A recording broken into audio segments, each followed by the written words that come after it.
Existen desde hace más de un siglo. Su conocimiento ha sido clave en Europa y Latinoamérica en áreas como la arquitectura y la educación. Pero hoy parecen estar en retirada. Son los masones, un grupo secreto y con ritos sorprendentes con quienes Polo Ramírez se adentró por semanas. Este es su informe.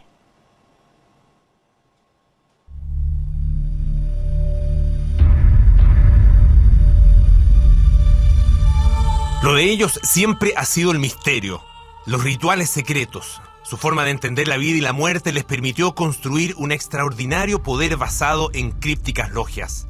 Los hermanos, como se hacen llamar entre ellos, primero construyeron iglesias, luego estados. En Chile, décadas atrás impulsaron el matrimonio civil y la educación pública.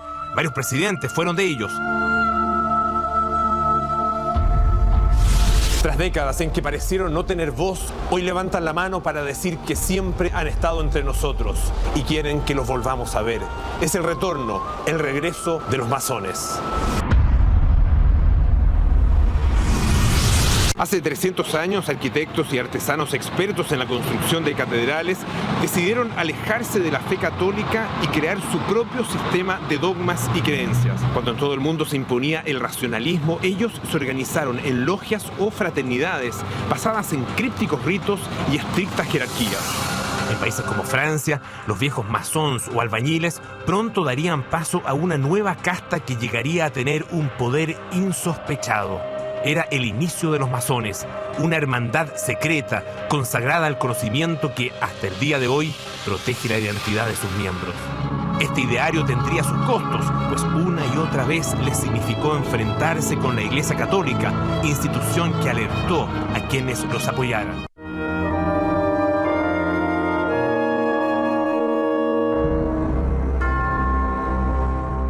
El padre Ramón Ramírez, miembro de la Orden de los Dominicos, es historiador, conoce en detalle la historia de la Iglesia en nuestro país. Hubo doctrinas de la Iglesia que atacaron directamente con penas eclesiásticas a los católicos que se metieran en la masonería. Y eso se llamaba la censura eclesiástica. La confusa relación entre iglesia y masonería sería uno de los más oscuros tópicos del Código Da Vinci, el bestseller de Dan Brown, que también fue película. Verdadero cóctel de certezas y mitologías, como el Santo Grial o la supuesta vida no contada de Jesús, en la obra de Brown, la masonería se expone en claves de una poderosa sociedad secreta. Años después, el propio Brown volvería a la carga con otra tarea para el profesor Robert Langdon: desentrañar el poder jamás contado de los masones en la fundación y desarrollo de Estados Unidos. Era el tiempo del Código Secreto. Aunque existe controversia, hay quienes piensan que los primeros masones en Chile fueron miembros de la Logia Lautarina, esa sociedad secreta a la que pertenecieron O'Higgins y San Martín. Y hay razones para creerlo. Acostumbrados a juntarse en oscuras cuevas y laberintos, las ideas de los masones coincidieron con el ideario que acabó con el dominio español y permitió el advenimiento de la independencia en América.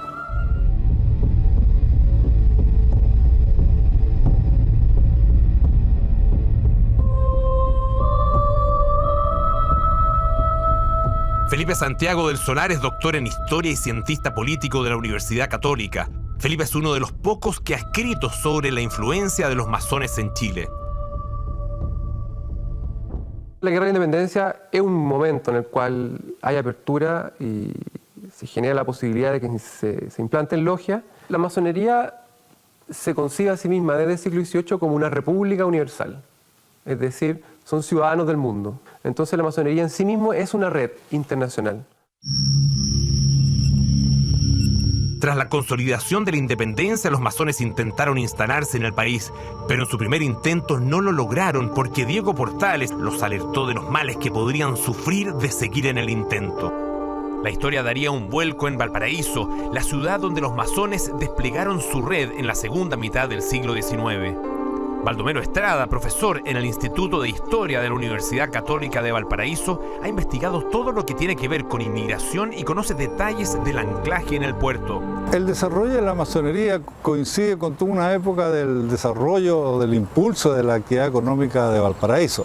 ellos generaron instituciones que se orientaron a crear escuelas que por lo demás tendrían una característica laica, es decir, ellos generaron una posibilidad de desarrollo educacional paralelo al de la iglesia. Viñamarino de a pie, en un breve recorrido por la ciudad jardín que incluye una visita al gran templo masón, Baldomero revela interesantes conexiones. Fundó Viña del Mar, don José Francisco Vergara, él era también masón. Uno no puede desvincular lo que es la actividad de lo que se denomina la burguesía de la época con lo que es la actividad de la masonería. En Valparaíso también hay huellas de esta historia, como el obelisco de Avenida Brasil y también la escultura en homenaje a Francisco Bilbao, icónico pensador masón.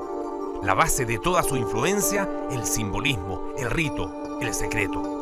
En Santiago, en Marcoleta, al llegar a Santa Rosa, está el edificio de la Gran Logia de Chile. Sus rincones más reconocibles solo se pueden visitar para el Día del Patrimonio, pero para este reportaje tengo la suerte de recorrer sus vericuetos. Aquí intento, aunque sea rozar, la que dicen es la verdadera esencia de los hermanos, sus secretos rituales. La masonería se define como iniciática. Para entrar en ella se debe pasar por una ceremonia en la cual el postulante simbólicamente deberá morir para después renacer. Los detalles de lo que aún sucede aquí en el Templo Mayor siguen siendo secretos y ningún masón se refiere a ellos. Se sabe, sin embargo, que los signos zodiacales de los muros serán cubiertos con banderas impresas con calaveras. En la más absoluta oscuridad, durante la gran noche del universo, los iniciados esperarán en ataúdes la llegada de la luz. El rito continuará en una pieza con el iniciado sentado frente a una mesa, solo acompañado por la luz de una vela. Sobre la mesa habrá un espejo, un pan, un vaso de agua y 3 pocillos, uno con mercurio, otro con azufre y un tercero con sal. Además, una calavera junto a un papel con 3 preguntas. ¿Qué le debe el hombre a Dios? ¿Qué le debe a sus semejantes? ¿Qué se debe a sí mismo? Para quienes no pertenecemos a su mundo, según ellos los profanos, los que vivimos en los extramuros, los ritos de los masones son difíciles de entender. Hay una cantidad variable de ritos en todo el mundo. La Gran Logia de Chile accedió a los ritos escoceses antiguos y aceptados, y eso es lo que se practica aquí internamente. Yo creo que es necesario tener ciertas cosas que deben mantenerse en reserva. Yo no puedo revelar jamás el nombre o el detalle de un hermano sin su autorización. Se parte en la iniciación, se continúa con la educación que permite el ascenso a través de los grados de aprendiz, luego compañero y finalmente maestro, siempre bajo el precepto de la obediencia. Gracias a su gravitante influencia en la sociedad, hacia 1925 habían logrado la separación total entre la Iglesia y el Estado. Y firmaron un documento muy importante que se llamó el documento del año 25, en el cual la Iglesia se separaba del Estado, pero en forma amigable y armoniosa. Desde los años 30, Chile fue gobernado por 3 presidentes masones, Pedro Aguirre Cerda, Juan Antonio Ríos y Gabriel González Videla. Y en el Chile de los 50 se decía que había que reunir 3 características para tener éxito: ser radical, bombero y masón. Entran, digamos, en todo en la Universidad de Chile, en el Instituto Nacional. Tienen muchos vínculos sociales, por ejemplo. Controlan todo lo que es el aparato de los bomberos a lo largo y ancho de Chile, porque los bomberos son una asociación, ¿no es cierto?, que tiene una cobertura territorial. Están vinculados a todas las políticas sociales del periodo proteccionista chileno. Por una parte, por el Partido Radical, pero por otra, al mismo tiempo, por el Partido Socialista. Entrado el siglo XX, Chile avanza bajo el alero de la masonería, un siglo que concluiría precisamente con la muerte del último presidente masón, Salvador Allende, miembro de la Logia Heroín número 65. Iniciado en la orden en noviembre de 1935, Allende se había hecho hermano en Valparaíso. Para entonces, la conexión entre la izquierda chilena y la masonería tenía un camino avanzado. El fundador del Partido Socialista, al mismo tiempo, fue gran maestro de la Gran Logia de Chile. La República Socialista, varios de sus partícipes, entre otros Marmaduke Grohe, eran masones. De ahí que no es raro que personajes como Salvador Allende ingresen en la masonería, quien era hijo y nieto de masón. ¿Qué ocurrió con la masonería tras el 11 de septiembre del 73? Es algo de lo que poco se ha dicho y escrito. Recién hoy se sabe más de silencios y divisiones, como la historia del general Alberto Bachelet, el padre de la actual mandataria, masón que a su modo encarnaría una crisis aún no del todo resuelta.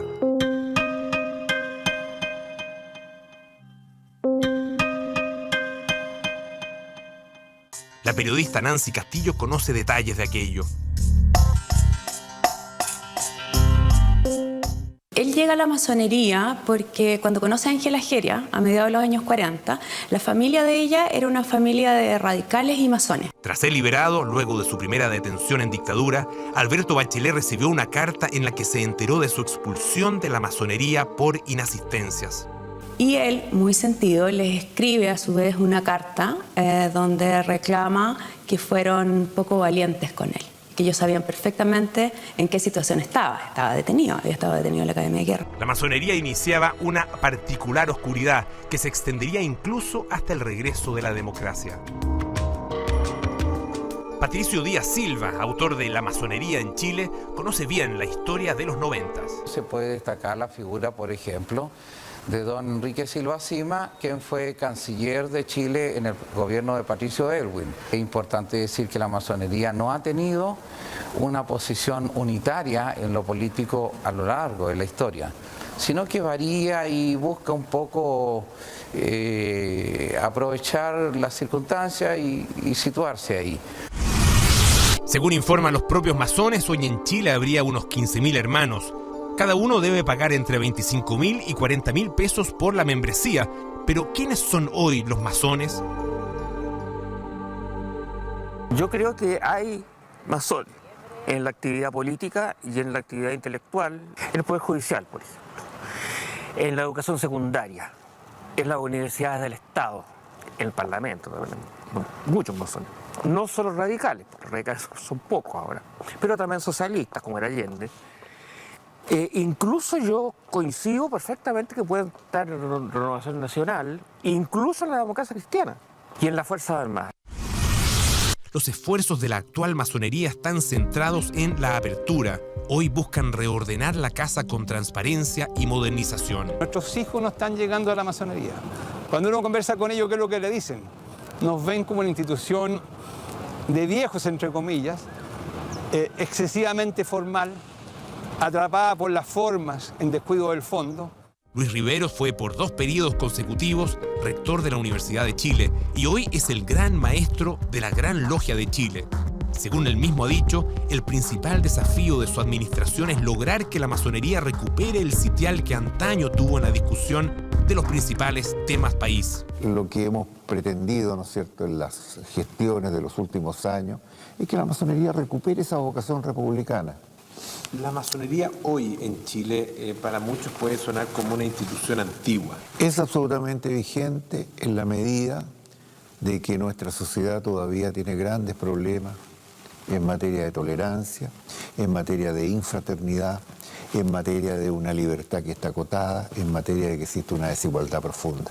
Según los masones chilenos, su influencia sigue ahí, tan sutil que ni siquiera nos damos cuenta de su presencia. Quizás los masones nunca regresarán, tal vez porque nunca se fueron.